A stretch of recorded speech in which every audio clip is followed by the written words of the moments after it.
అమరావతిలో సొంత ఇంటికి పవన్ భూమి పూజ. సాహితీ కన్స్ట్రక్షన్ సారథ్యంలో నిర్మాణం.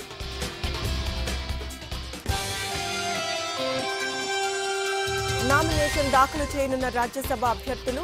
తెలుగు రాష్ట్రాల నుంచి 7 సభ్యులకు అవకాశం. నేటి నుంచి ప్రారంభం కానున్న పార్లమెంటు ఉభయ సభలు. హోదా కోసం పోరు ఉధృతం చేయనున్న రాష్ట్ర ఎంపీలు.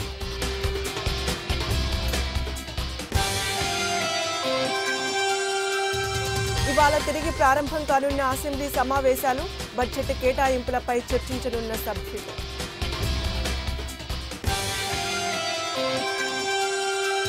అనంతపురం జిల్లాలో ఘోర రోడ్డు ప్రమాదం. 40 మందికి గాయాలు, 9 పరిస్థితి విషమం.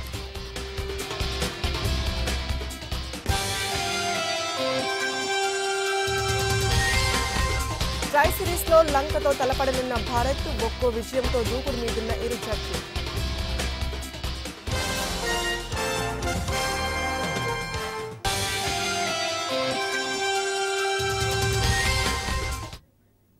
జనసేన అధ్యక్షులు పవన్ కళ్యాణ్ చిరునామా ఇక నుంచి అమరావతి కానుంది. గుంటూరు జిల్లా ఖాజా టోల్ గేట్ సమీపంలోని 2 ఎకరాల స్థలంలో పవన్ నూతన నివాసం నిర్మితం కానుంది.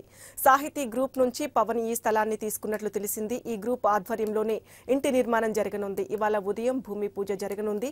ఈ పూజ కార్యక్రమానికి జనసేనాని కుటుంబ సమేతంగా హాజరు కానున్నారు.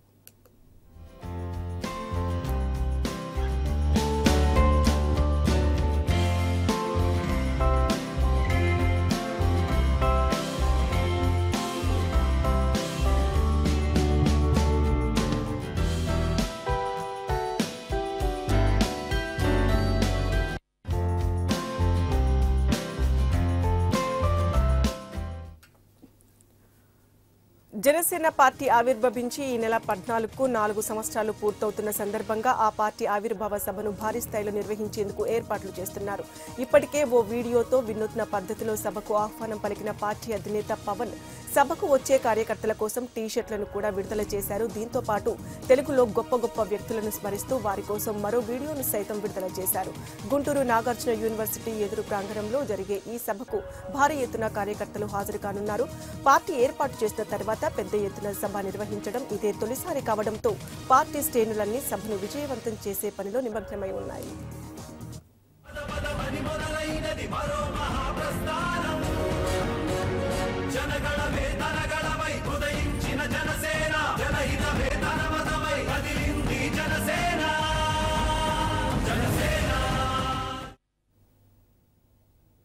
జనసేన ఆవిర్భావ దినోత్సవ సభకు తరలి వచ్చే జన సైనికుల కోసం ఆ పార్టీ టీ-షర్ట్లు విడుదల చేసింది. సభకు తరలి రండని ఇప్పటికే ఓ వీడియోను విడుదల చేసిన జనసేన ఇప్పుడు మరో వీడియోను రిలీజ్ చేసింది. తెలుగు మహనీయులను స్మరిస్తూ వారికివే మా ప్రణామాలు అని వెల్లడించింది. కోస్తా, రాయలసీమతో పాటు తెలంగాణ ప్రాంతానికి చెందిన ప్రముఖులు కూడా ఈ వీడియోలో ఉన్నారు. అంతేకాకుండా వాట్సాప్, ఫేస్బుక్ డీపీలుగా పెట్టుకోవాలని పవన్ కళ్యాణ్ ఫోటోతో కూడిన ఓ ఇమేజ్ ను రిలీజ్ చేశారు.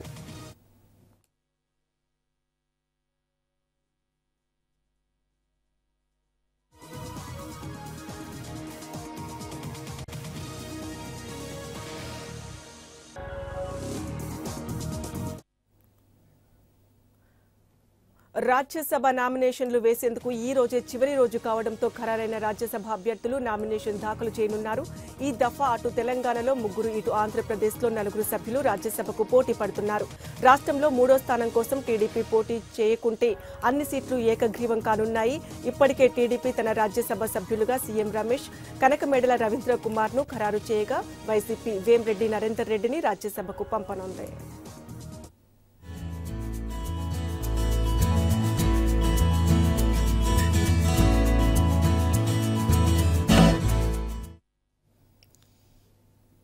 అసెంబ్లీ బడ్జెట్ సమావేశాలు పునః ప్రారంభం కానున్నాయి. 3 రోజుల విరామం తర్వాత మొదలవుతున్న ఈ సమావేశాలలో బడ్జెట్ కేటాయింపులపై సభ్యులు చర్చించనున్నారు. అటు కేంద్రంలో టీడీపీ మంత్రులు, ఇటు రాష్ట్రంలో బీజేపీ మంత్రులు రాజీనామాలు చేసిన తర్వాత జరుగుతున్న మొదటి సమావేశాలు కావడంతో సభలో బీజేపీ సభ్యులు వ్యవహరించే తీరుపై ఆసక్తి నెలకొంది. రాజీనామా చేసిన మంత్రుల స్థానంలో సమాధానం చెప్పే బాధ్యతను చంద్రబాబు ఇతర మంత్రులకు అప్పగించారు.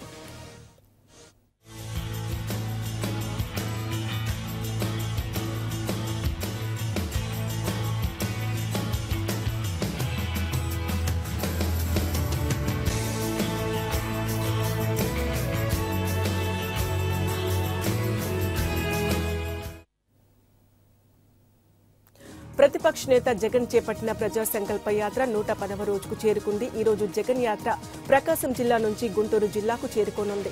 కడప జిల్లా ఇడుపులపాయంలో పాదయాత్ర మొదలుపెట్టిన జగన్ కడప, కర్నూలు, అనంతపురం, చిత్తూరు, నెల్లూరు, ప్రకాశం జిల్లాలో పర్యటించారు. ఇవాల్టి నుంచి 10 రోజుల పాటు జగన్ గుంటూరు జిల్లాలో పర్యటించనున్నారు. ప్రకాశం జిల్లా చీరాల నియోజకవర్గం నుంచి గుంటూరు జిల్లాలోని బాపట్ల నియోజకవర్గంలో అడుగుపెట్టనున్నారు. బాపట్లలోని సువట్టుపురం, బేతపల్లి, వేదులపల్లి, వడ్డేపల్లి, మహాత్మాజీపురం వరకు యాత్ర కొనసాగించి భోజన విరామం తీసుకోనున్నారు. అక్కడి నుంచి నేరుగా బాపట్లలో జగన్ యాత్ర ప్రారంభమవుతుంది. బాపట్లలో నిర్వహించే బహిరంగ సభలో జగన్ ప్రసంగిస్తారు.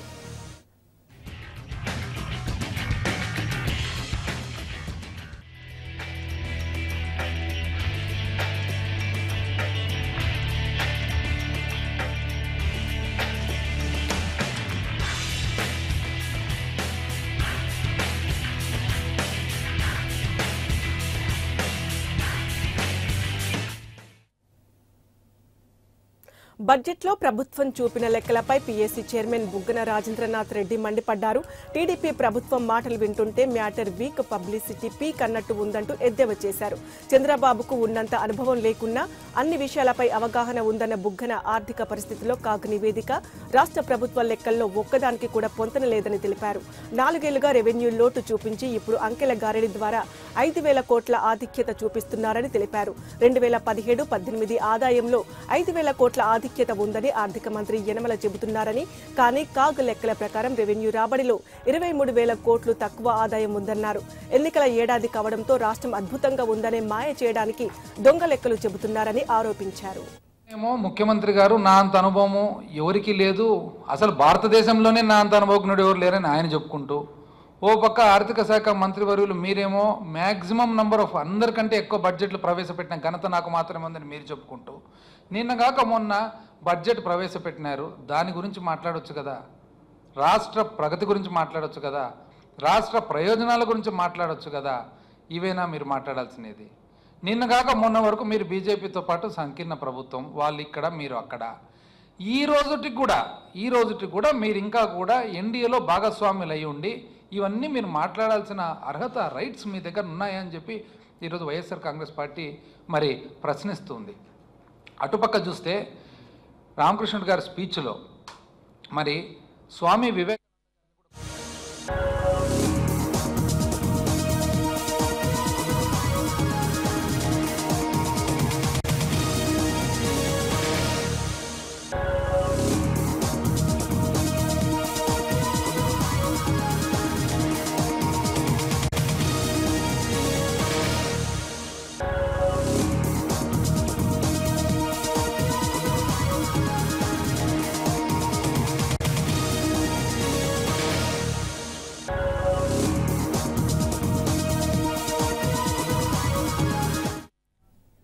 అనంతపురం జిల్లా గార్లదిన్నె మండలం ఎగువపల్లి వద్ద తెల్లవారుజామున ఘోర రోడ్డు ప్రమాదం జరిగింది. ఆరెంజ్ ట్రావెల్స్ చెందిన ఓ బస్సు ఆగి ఉన్న లారీని అతివేగంగా వచ్చి వెనక వైపు నుంచి ఢీకొనడంతో ఈ ప్రమాదం చోటు చేసుకుంది. బస్సులో ఉన్న 40 మంది ప్రయాణికులకు తీవ్ర గాయాలయ్యాయి.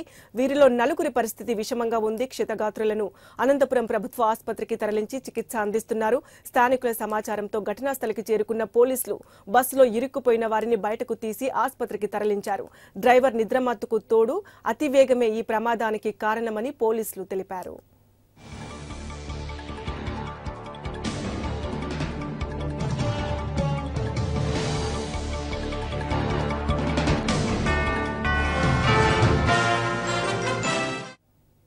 యాక్సిడెంట్ కి సంబంధించిన మరిన్ని డీటెయిల్స్ రవిచంద్ర అందిస్తారు. రవిచంద్ర, యాక్సిడెంట్ ఎలా జరిగింది? పద్మ, బెంగళూరు చేస్తున్న ఓల్వా బస్సు గారదిన్నె మండలం ఎగువపల్లి దగ్గర ఈ తెల్లవారుజామున ప్రమాదానికి గురైంది. ముఖ్యంగా ఇది ఓల్వా బస్సులు హైవే కావడంతో అతివేగంగా వస్తున్నాయి. అయితే గ్రానైట్ లోడుతో ఆగి ఉన్న లారీని ఢీకొనడం వల్ల ఈ ప్రమాదం జరిగింది. అయితే ప్రమాదం జరిగినప్పుడు పెద్ద శబ్దం రావడంతో ఉలిక్కిపడ్డ గ్రామ ప్రజలు వెంటనే వారిని అక్కడ ప్రమాద సంఘటనకు చేరుకుని పోలీసులు సమాచారం అందించారు. అందరినీ కూడా అంబులెన్స్ లో అనంతపురం ప్రభుత్వ ఆసుపత్రికి తరలించారు. పోలీసులు కూడా సకాలంలో అక్కడ చేరుకోవడం వల్ల మృతుల సంఖ్య లేకుండా ప్రమాదం నుంచి అందరినీ కట్టించే ప్రయత్నం చేశారు. ప్రస్తుతానికి అందరూ అనంతపురం గవర్నమెంట్ ఆసుపత్రిలో చికిత్స పొందుతున్నారు. Padma. Okay, thank you Ravichandra.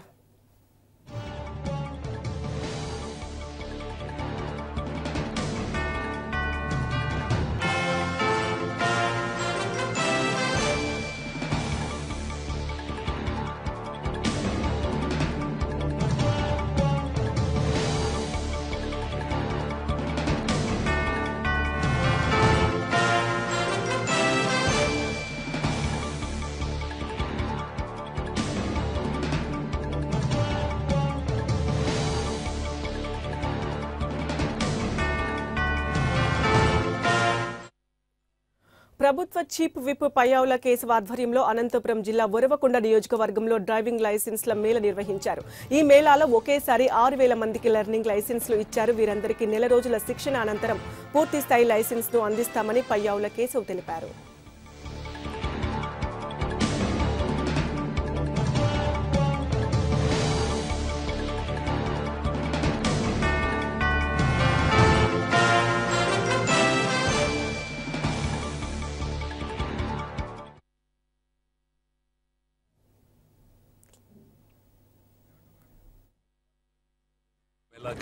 Start చేయడం జరిగింది. రోజుకు 600 మంది చొప్పున రాబోయేటువంటి 10 రోజుల్లో దాదాపు 6,000 మందికి లెర్నింగ్ లైసెన్స్ ఇవ్వడం జరుగుతుంది. వీళ్ళకి నెల రోజుల శిక్షణ ఇచ్చిన అనంతరం తర్వాత కాలంలో వీళ్ళకి మెయిన్ లైసెన్స్ ఇవ్వడానికి కూడా టెస్టింగ్ గ్రౌండ్స్ అన్నింటినీ కూడా డిపార్ట్మెంటు పూర్తి సహకారంతో ఈ ప్రగతి కార్యక్రమం ద్వారా ఇవాళ ఇక్కడ లైసెన్స్ మేళాన్ని కంటిన్యూ చేయబోతున్నాం. రాబోయేటువంటి 2 నెలల్లో దాదాపు 7,000 మందికి లైసెన్సులు ఇచ్చే రకంగా మొత్తం ప్రణాళికని సిద్ధం చేసుకున్నాం. ఇది ముఖ్యంగా యువకులు, చదువుకున్నటువంటి వాళ్ళు, లేకపోతే ఆటో డ్రైవర్లు ఇట్లాంటి వాళ్ళకి బాగా విజయనగరం జిల్లాలో రాష్ట్ర స్థాయి నాటక ఉత్సవాలు ప్రారంభమయ్యాయి. మంత్రి సుజయ కృష్ణ రంగారావు ముఖ్య అతిథిగా హాజరై జ్యోతి ప్రజ్వలన చేసి ఈ నాటకోత్సవాలను ప్రారంభించారు. రసజ్ఞ నాటక పరిషత్ ఆధ్వర్యంలో వరుసగా 5వ ఈ ఉత్సవాలను నిర్వహిస్తున్నారు. కళలను పోషించే కళాకారులను ప్రోత్సహించాల్సిన అవసరం ఉందని, ప్రజలను వినోదం అందించే కళలను కాపాడుకోవాలని మంత్రి సుజయ కృష్ణ తెలిపారు.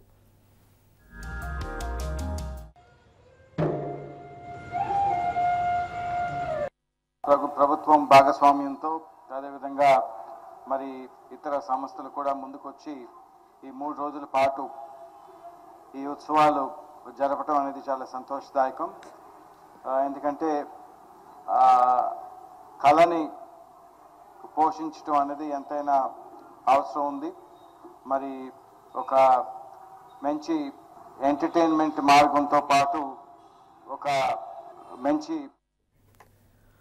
విజయవాడ డీవీ మేనర్ సమీపంలో 2 అభాగ్యులపై ఓ కారు దూసుకెళ్లింది. అతి వేగంతో వచ్చిన కారు ఒక్కసారిగా మలుపు తిరిగే క్రమంలో ఫుట్పాత్ మీద పడుకున్న వారిపైకి దూసుకెళ్లింది. వీరిద్దరూ తూర్పుగోదావరి జిల్లా తుని నుంచి పొట్టకూటి కోసం విజయవాడ వచ్చి ఓ హోటల్లో పనిచేస్తూ రాత్రి సమయంలో ఫుట్పాత్ పై నిద్రిస్తున్నారు. అర్ధరాత్రి 1 గంట సమయంలో జరిగిన ఈ ఘటనలో ఒకరు తీవ్రంగా గాయపడగా మరొకరు స్వల్పంగా గాయపడ్డారు. కేసు నమోదు చేసుకున్న పోలీసులు దర్యాప్తు చేస్తున్నారు.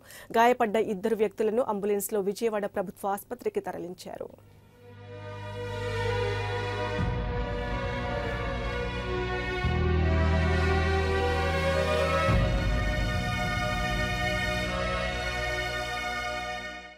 ఓవర్ డ్రిఫ్ట్ అయిపోయింది అన్నమాట. డ్రిఫ్ట్ అవడంతో కంట్రోల్ తిప్పేసి డివైడర్ మీదకి వెళ్ళిపోయి ఇక్కడ 2 పడుకొని ఉన్నారు. వాళ్ళని గుద్దేసుకొని ఒక అతనేమో చెట్టు దగ్గర పడ్డాడు. ఇంకో అతనేమో దొలుకుంటూ వెళ్ళి చెట్టు గుద్దుకొని ఇట్లా పడ్డాడు. పైకి ఎగిరి పడ్డాడు. కనబడుతూనే ఉంది విజువల్. కారు డివైడర్ మీదకి ఎక్కేసి పక్కకు వచ్చింది. ఒక్కసారిగా మళ్ళీ ఇక్కడ నుంచి ఇంకో వెహికల్ పాస్ అయ్యింది. ఇట్లా వచ్చింది. సో కొంచెం బ్లింక్ అవడంతో నేను చూడలేదు. నేను వెంటనే అక్కడ బండి ఆపుకొని వచ్చేసేటప్పటికి గుంటూరు జిల్లా అమరావతి ప్రాంతంలో ఏర్పాటు చేసిన ధ్యానబుద్ధ విగ్రహం లేజర్ కాంతులతో అందరినీ ఆకట్టుకుంటుంది. రాత్రి సమయంలో బుద్ధునిపై ప్రపరించేలా 7 రకాల లేజర్ కాంతులను ఏర్పాటు చేశారు. దీంతో పాటు బుద్ధుని విగ్రహం చుట్టూ ఉన్న పరిసరాలలో కూడా విద్యుత్ కాంతులను చూడముచ్చటగా అలంకరించారు. దీంతో రాత్రి సమయంలో ధ్యానబుద్ధ విగ్రహం కాంతులీనుతూ కనువిందు చేస్తోంది.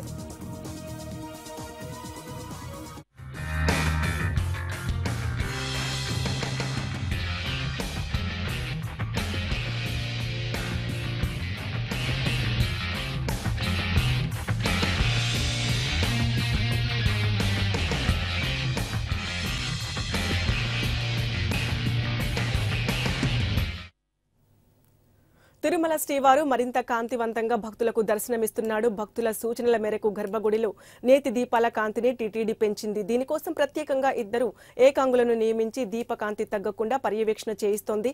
కేవలం కొన్ని క్షణాలు మాత్రమే దర్శించగలిగే శ్రీవారి మనోహర రూపాన్ని భక్తులు ఇప్పుడు మరింత వెలుగులో చూసి తరిస్తున్నారు. ఆగమ నియమానుసారం శ్రీవారి గర్భగుడిలో విద్యుత్ దీపాలను వెలిగించరాదు. నేతి దీపాల వెలుగులోనే స్వామిని దర్శించుకోవాల్సి ఉంటుంది. దీంతో దీపకాంతి తగ్గకుండా మూలమూర్తికి పైభాగంలో వేలాడదీసిన 2 దీపకుండీలతో పాటు కింది భాగంలోని మరో 2 దీపకుండీలలో వేకువజామున సుప్రభాత సేవలో, మధ్యాహ్నం 11 గంటలకు, సాయంత్రం తోమాల సమయంలో నెయ్యిని నింపి కాంతి తగ్గకుండా చర్యలు తీసుకుంటున్నారు.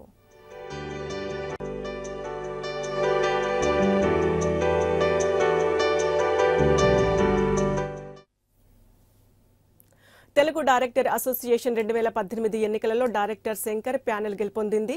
శంకర్ తరపు అభ్యర్థులు భారీ మెజారిటీతో విజయం సాధించారు. దీంతో Telugu cinema director association president గా ఎన్ శంకర్, వైస్ ప్రెసిడెంట్ గా రవికుమార్ చౌదరి, ట్రెజరర్ గా కాశీ విశ్వనాథ్, జనరల్ సెక్రటరీగా రామ్ ప్రసాద్ నియమితులయ్యారు. మొత్తం 1171 ఓట్లు కలిగి ఉన్న ఈ ఎన్నికలలో 759 మంది తమ ఓటు హక్కును వినియోగించుకున్నారు. వీరిలో కొరటాల శివ, జీవిత, శ్రీకాంత్, అడ్డాల వంటి ప్రముఖ డైరెక్టర్లు తమ ఓటు హక్కు వినియోగించుకున్నారు. శంకర్ ప్యానెల్ కు అపోజిట్ గా సోనా యాద్రెడ్డి ప్యానెల్ పోటీ చేసింది. నిన్న సాయంత్రానికే ఫలితాలు వస్తాయని ఊహించినప్పటికీ అర్ధరాత్రి వరకు విజయం ఎవరనేది అనే విషయంపై ఉత్కంఠ నెలకొంది. చివరకు డైరెక్టర్ ఎన్ శంకర్ ప్యానెల్ విజయం సాధించింది.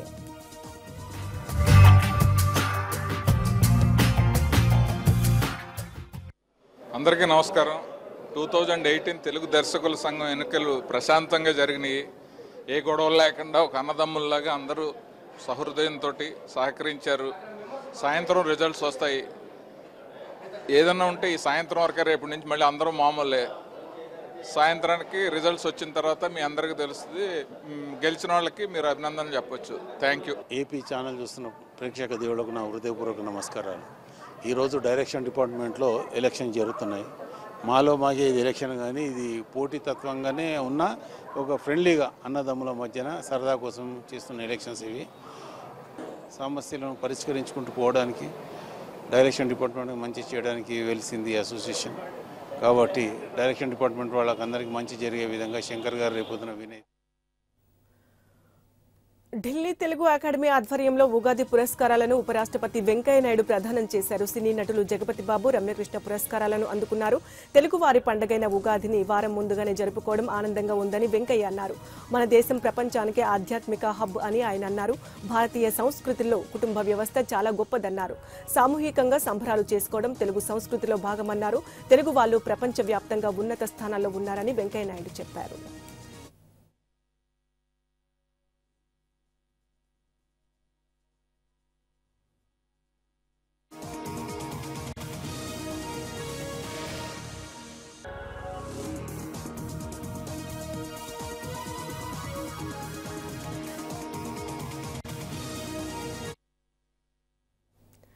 రెండు రోజుల అనంతరం ఇవాళ తిరిగి పార్లమెంటు ఉభయ సభలు ప్రారంభం కానున్నాయి. ఈసారి సమావేశాలలో రాష్ట్రానికి జరిగిన అన్యాయంపై తమ వంతు పోరాటం చేస్తున్న ఎంపీలు ఈ రోజు నుంచి పోరు మరింత ఉధృతం చేయనున్నారు. ఇప్పటి వరకు ఎన్డీఏలో కొనసాగిన టీడీపీ 3 రోజుల క్రితం తమ మంత్రులను రాజీనామా చేయించింది. దీంతో కేంద్రంపై పోరాడేందుకు టీడీపీ ఎంపీలకు స్వేచ్ఛ లభించినట్లయింది. దీంతో పార్లమెంటు లోపల బయట రాష్ట్రానికి జరిగిన అన్యాయంపై రాష్ట్ర ఎంపీలు మరింత గలం విప్పనున్నారు.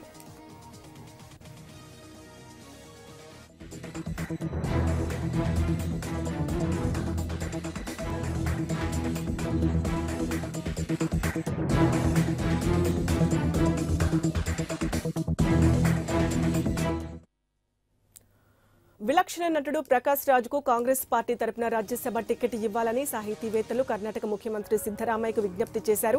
ఇటీవల సీఎం సిద్ధరామయ్యను కలిసిన వారు ప్రకాష్ రాజ్కు రాజ్యసభ టికెట్ ఇస్తే కాంగ్రెస్ పార్టీకి మంచి ప్రయోజనం కలుగుతుందని, వామపక్షాల పోరాటంలో ముందంజలో ఉన్న ప్రకాష్ రాజ్ రాజ్యసభలో ఉండడం వలన కాంగ్రెస్ కు కలిగే లాభాలపై సీఎంతో చర్చించారు. దీంతో సీఎం సిద్ధరామయ్య ఏఐసీసీ వద్ద ఈ విషయంపై చర్చించినట్లు తెలుస్తోంది. రాజ్యసభకు నామినేషన్ కు వేసేందుకు ఈ రోజే ఆఖరి రోజు కావడంతో ప్రకాష్ రాజ్కు కాంగ్రెస్ పార్టీ నుంచి అవకాశం కల్పిస్తారా లేదా అనేది మరికొన్ని గంటల్లోనే తేలిపోనుంది.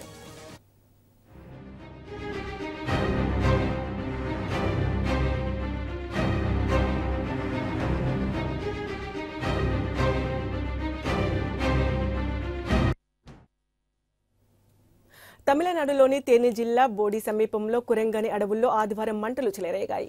ఈ మంటల్లో దాదాపు 47 మంది ట్రెక్కీలు చిక్కుకున్నారు. వీరిలో ఒకరు చనిపోగా 17 మందికి గాయాలయ్యాయి. ఈ రోడ్డు కోయంబత్తూరు నుంచి 2 బృందాలు ట్రెక్కింగ్ కోసం కురెంగని అడవుల్లోకి వెళ్లాయి. వీరిలో ఒక బృందాన్ని చైనా ట్రెక్కింగ్ బృందం తీసుకొచ్చినట్లు చెబుతున్నారు. పరిస్థితిని ఎప్పటికప్పుడు జిల్లా కలెక్టర్, ఎస్పీ సమీక్షిస్తున్నారు. ప్రస్తుతానికి మంటలు అదుపులోకి వచ్చినా ఈ మంటల్లో ఎంతమంది గాయపడ్డారు, ఎంతమంది ప్రాణాలు కోల్పోయారు అనే దానిపై స్పష్టత రాలేదు. తమిళనాడు ముఖ్యమంత్రి పన్నీర్ సెల్వం ప్రాతినిధ్యం వహిస్తున్న నియోజకవర్గంలోని ఈ ఘటన చోటు చేసుకుంది.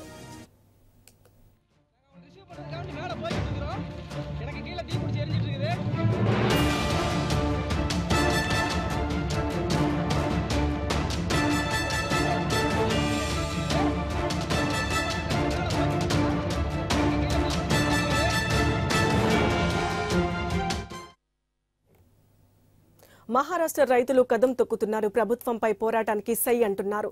రైతులు చేపట్టిన మహాపాదయాత్ర ముంబైకి చేరుకుంది. సుమారు 30,000 మంది రైతులు ఇవాళ మహారాష్ట్ర అసెంబ్లీని ముట్టడికి సిద్ధమయ్యారు. మహారైతుల ఉద్యమానికి దేశం మొత్తం అండగా నిలుస్తోంది. పంటలకు గిట్టుబాటు ధర కల్పించడం, రైతుల వద్ద నుంచి చేపట్టిన బలవంతపు భూసేకరణను నిలిపివేయడం, రైతుల రుణాలను మాఫీ చేయడం వంటి పలు డిమాండ్లతో నాసిక్ నుంచి ఈ రైతుల బృందం వారం రోజుల క్రితం అసెంబ్లీ ముట్టడికి బయలుదేరింది. ఇవాళ అసెంబ్లీ ముట్టడి నేపథ్యంలో పోలీసులు గట్టి బందోబస్తు ఏర్పాటు చేశారు.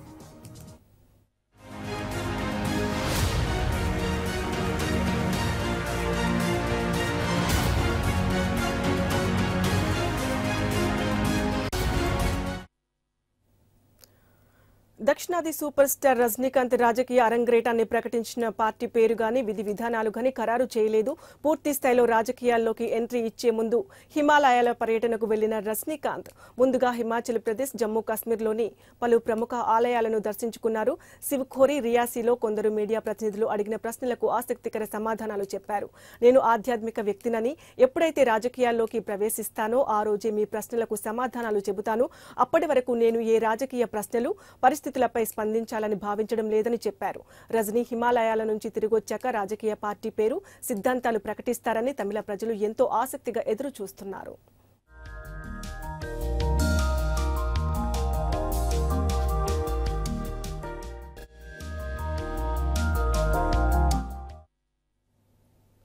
ఉత్తరప్రదేశ్లో జరిగిన ఉప ఎన్నికలు ప్రశాంతంగా ముగిశాయి. యూపీ సీఎం యోగి ఆదిత్యనాథ్ గోరఖ్పూర్లో తన ఓటు హక్కును వినియోగించుకున్నారు. త్వరలో 2019 లోక్సభ సాధారణ ఎన్నికలు జరగనున్న నేపథ్యంలో గోరఖ్పూర్, పూల్పూర్ నియోజకవర్గాల ఓటర్లు ఈ ఉప ఎన్నిక పట్ల పెద్దగా ఆసక్తి కనబరచలేదు.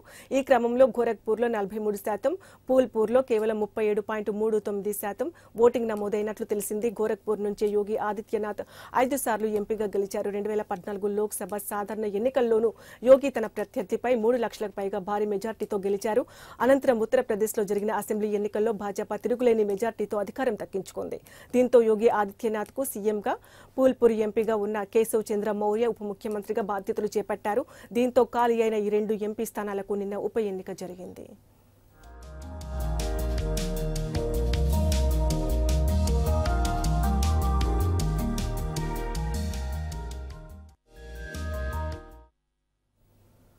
పాకిస్తాన్ మాజీ ప్రధాని నవాజ్ షరీఫ్ కు చేదు అనుభవం ఎదురైంది. జమియా నవీమియా ఇస్లామిక్ విశ్వవిద్యాలయంలో ఓ సెమినార్ కు ముఖ్య అతిథిగా హాజరైన నవాజ్ వేదిక మీద ప్రసంగించేందుకు వెళ్తున్న సమయంలో ఓ యువకుడు అకస్మాత్తుగా చెప్పు విసిరి పెద్దగా నినాదాలు చేశాడు. ఆ యువకుడు విసిరిన చెప్పు నేరుగా షరీఫ్ భుజాలకు, చెవులకు తాకడంతో ఒక్కసారిగా ఉద్రిక్త వాతావరణం చోటు చేసుకుంది.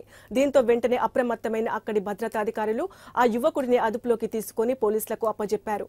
అనంతరం నవాజ్ తన ప్రసంగాన్ని కొనసాగించారు.